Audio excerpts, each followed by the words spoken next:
ทุกท่านทุกคนวันนี้อาตมาภาพตุเจ้าวัดหนองตองหางดงจังหวัดเชียงใหม่ได้มาพบมาปะกับญาติกับโยมท่านผู้ฟังทั้งหลายอีกเช่นเคยเป็นประจำทุกวันในเวลาเดียวกันนี้และเป็นประจำทุกวันณทางสถานีวิทยุแห่งนี้ต้องขออนุโมทนาต่อคุณโยมเจ้าหน้าที่สถานีวิทยุทุกท่านทุกคนที่ได้อำนวยความสะดวกในการที่เปิดเสียงธรรมะเพื่อแก่ญาติแก่โยมที่อยู่ทางบ้านได้รับฟังกันเช่นเดียวกันต้องขออนุโมทนาขอบใจในน้ำจิตน้ำใจของญาติของโยมทุกท่านทุกคนที่ติดตามฟังรายการนี้มาด้วยดีตลอดตั้งใจเพื่อเป็นสมาธิเพื่อว่าจะได้ถวายเป็นพระพรชัยมงคลแด่สมเด็จพระเจ้าลูกเธอต่อไปตั้งใจไหว้พระสวดมนต์เนออะระหังสัมมาสัมพุทโธภควาพุทธังภควันตังอภิวาเทมิกราบพระพุทธสวากขาโตภควตาธัมโมธัมมังนัมสสามิกราบพระธรรมสุปฏิปันโนภควโตสาวกสังโฆสังฆังนัมมามิกราบพระสงฆ์นะโมตัสสะภะคะวะโตอะระหะโตสัมมาสัมพุทธัสสะนะโมตัสสะภะคะวะโตอะระหะโตสัมมาสัมพุทธัสสะนะโมตัสสะภะคะวะโตอะระหะโตสัมมาสัมพุทธัสสะพุทธังสรณังคัจฉามิธัมมังสรณังคัจฉามิสังฆังสรณังคัจฉามิตุติยัมปิพุทธังสรณังคัจฉามิตุติยัมปิธัมมังสรณังคัจฉามิตุติยัมปิสังฆังสรณังคัจฉามิต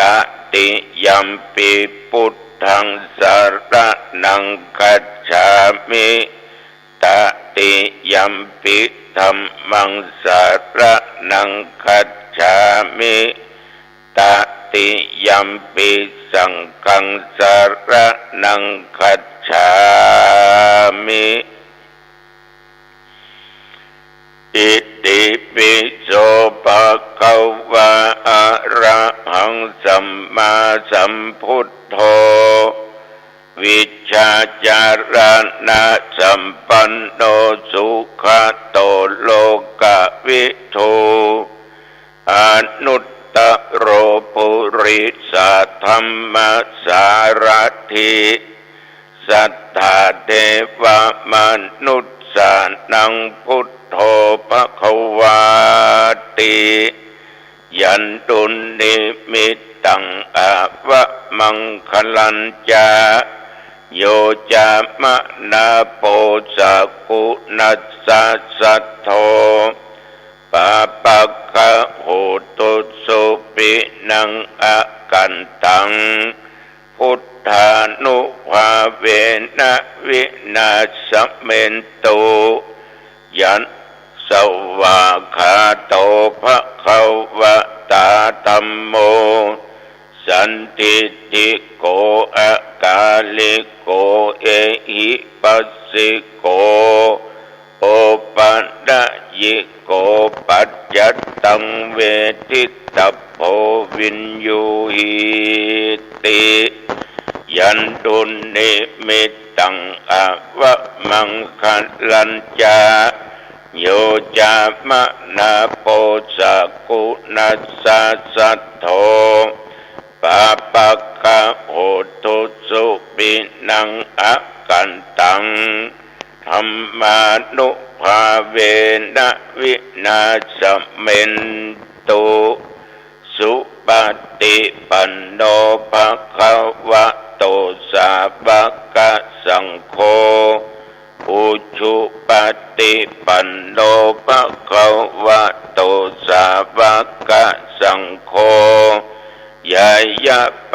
ฏิปันโนภะคะวะโตสาวกสังโฆสามิจิปฏิปันโนภะคะวะโตสาว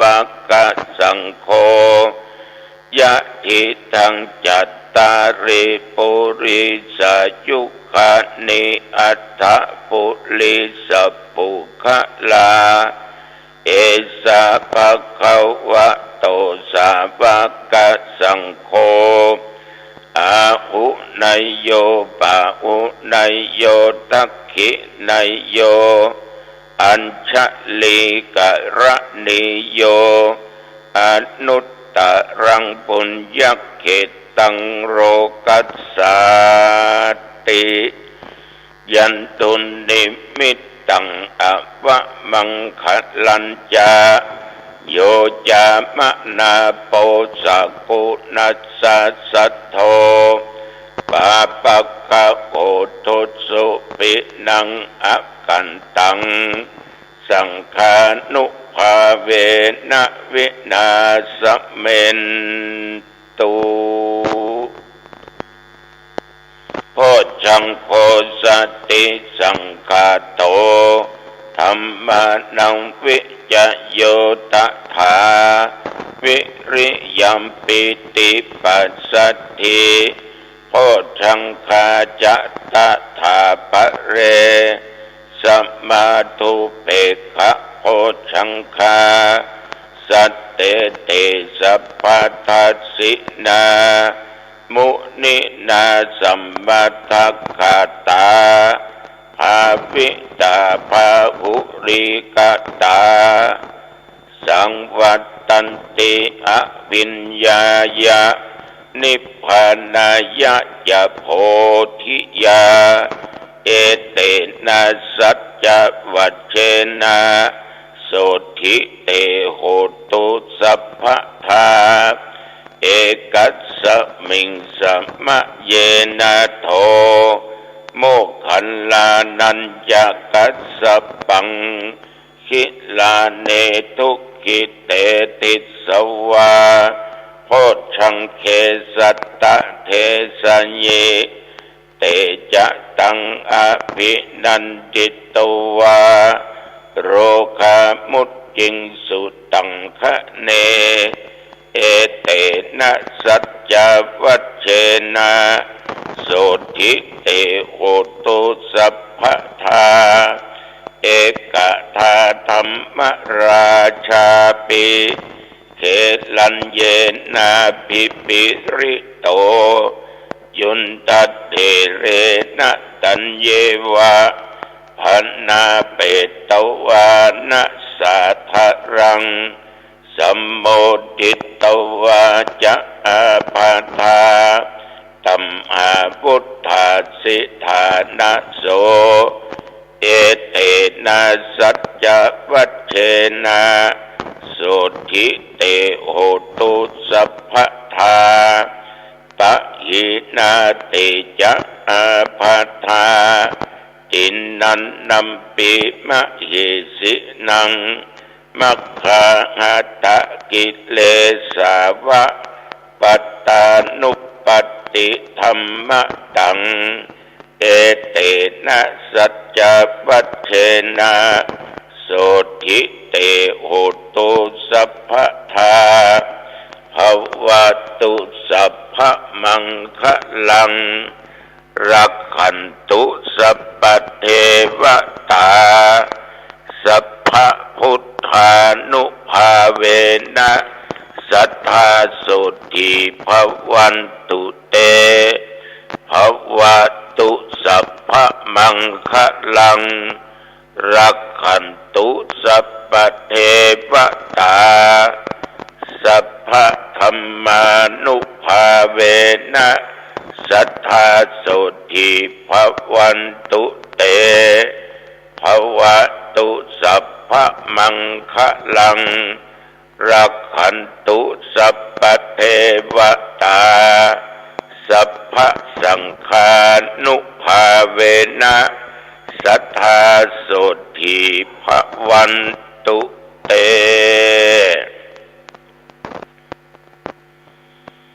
โดยบทพุทธานุภาพธัมมานุภาพสังฆานุภาพบทสวดโพชฌังคปริตอันศักดิ์สิทธิ์และจิตอันตั้งมั่นนี้อาตมภาพขอถวายพระพรชัยมงคลแด่สมเด็จพระเจ้าลูกเธอเจ้าฟ้าพัชรกิติยาภาขอให้พระองค์ท่านนั้นได้ทรงหายจากอาการพระประชวรการเจ็บไข้ได้ป่วยขอให้หาย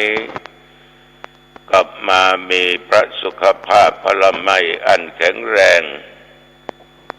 ขอพระองค์ท่านนั้นจงมีพระชนมายุยิ่งยืนนานได้120 พระพรรษายิ่งขึ้นไปขอถวายพระพรกรมอุตุก็เตือนอยู่ตลอดเนาะระยะนี้ถึงจะมีอากาศหนาวเย็นแต่เรื่องฟ้าเรื่องฝนนั้นประมาทบ่ได้บทมันจะมาก็มาบทจะตกมันก็ตกมันจะตกห้ามก็บ่ได้มันจะหนาวมันหยุดก็ไม่ได้มันจะร้อนจะเดือดมันบ่ร้อนก็บ่ได้ฉะนั้นญาติโยมตั้งแต่เมื่อตะวันวามาจนถึงปัจจุบันบัดเดี๋ยวนี้วัดหนองตองและใกล้เคียงใต้เหนือตกออกมีรายงานฝนตกอากาศเย็นแต่กลางวันร้อนอบอ้าวอยู่อุณหภูมิกลางวันนั้นก็ยังมีอยู่33 องศาแต่ปัจจุบันนี้18 องศาแต่ว่านี่กินเขาง่ายแล้วอยู่วัดเพียวหันเพียวนี่เตรียมเดือนยี่เป่งเตรียมสอบธรรมฉันเพลเรียบร้อยบ่ายโมงก็ออกเดินทางไปกิจงานตานโกยสลากวัดละโววัดตันเจ้าคณะตำบลวันนี้มนต์ตุเจ้าถึงหมด38 รูป38 ตนญาติโยมไปหันญาติโยมตกแต่งดาต้นโกยสลากพัดก็ดีอกดีใจว่าญาติโยมถึงเขายากมากแพงก็ยังกินยังทานบัลลดบัลละบัลเลิกบัลล้มการทานโกยสลากก็เข้าไปนั่งในศาลาพร้อมทุกเจ้าทั้งหลาย38 มาถึงเวลาก็ไหว้พระสมาทานนับศีลสิ่งที่ชอบใจต่อว่าคือเนนน้อยอายุได้9 ขวบเป็นเนนไตใหญ่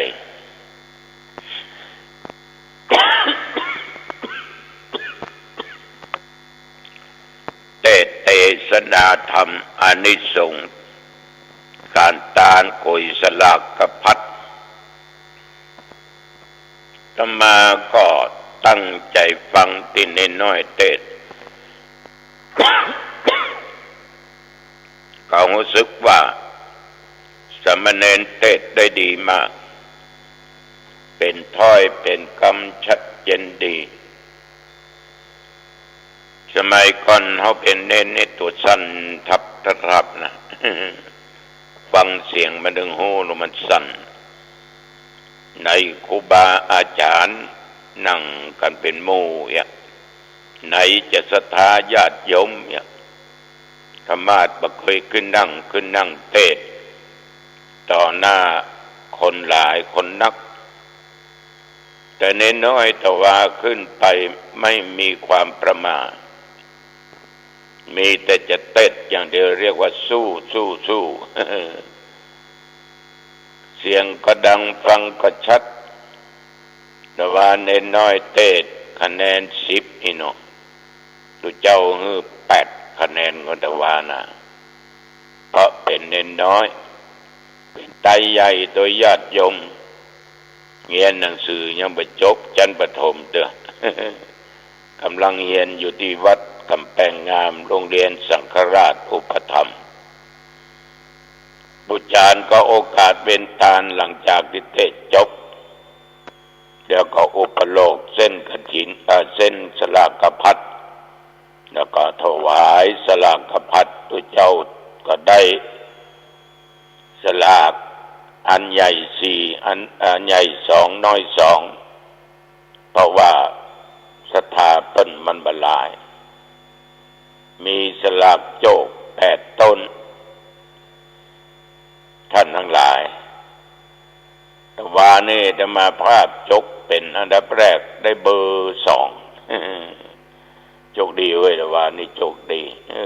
คนนี้ก็ได้ตายเตื้อละเคยทำบุญร่วมกันมาหลายครั้งละก็เลือกเส้นแต่ว่านี่สลากเสาะหาเส้น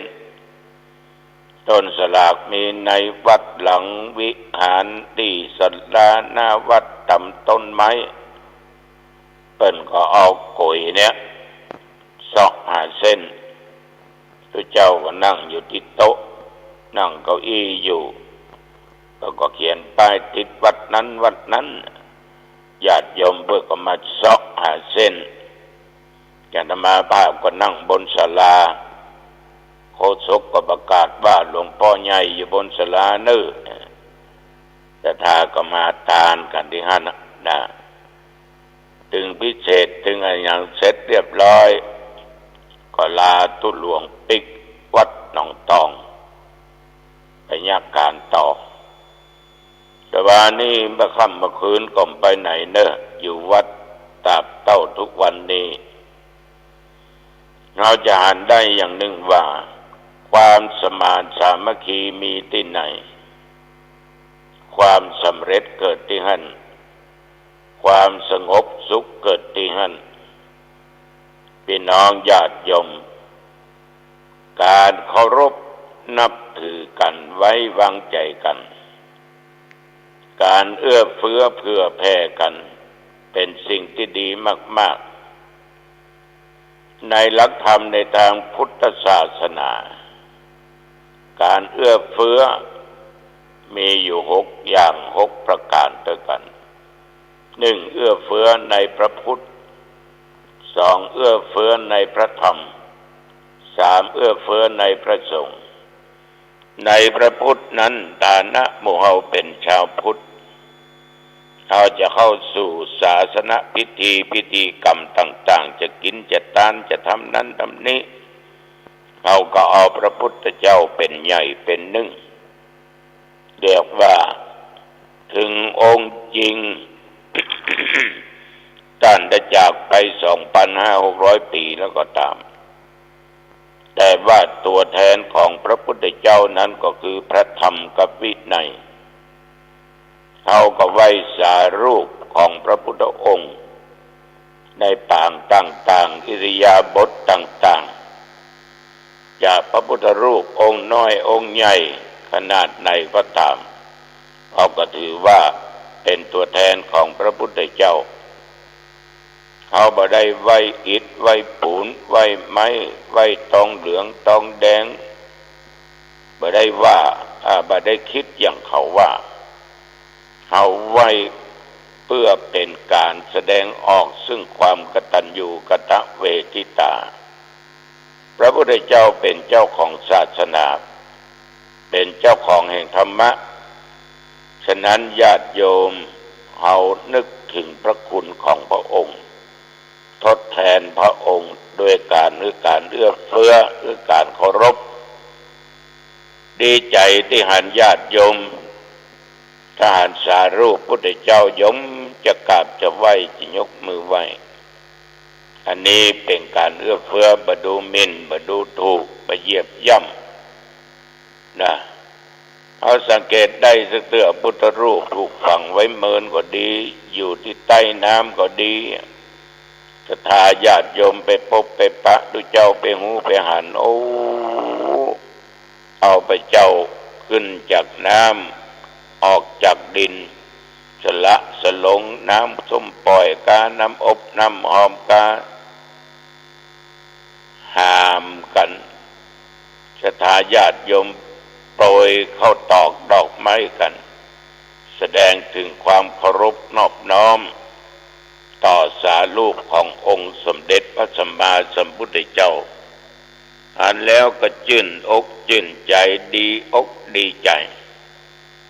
รอพระเจ้ายังบ่ได้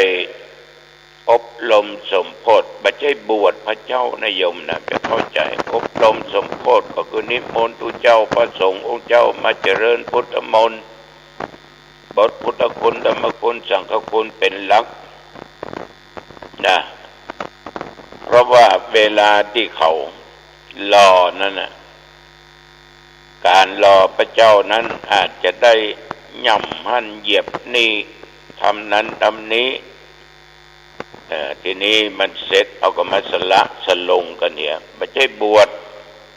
บางคนเข้าใจว่าบวชพระเจ้าเนี่ยเขาบวชมาได้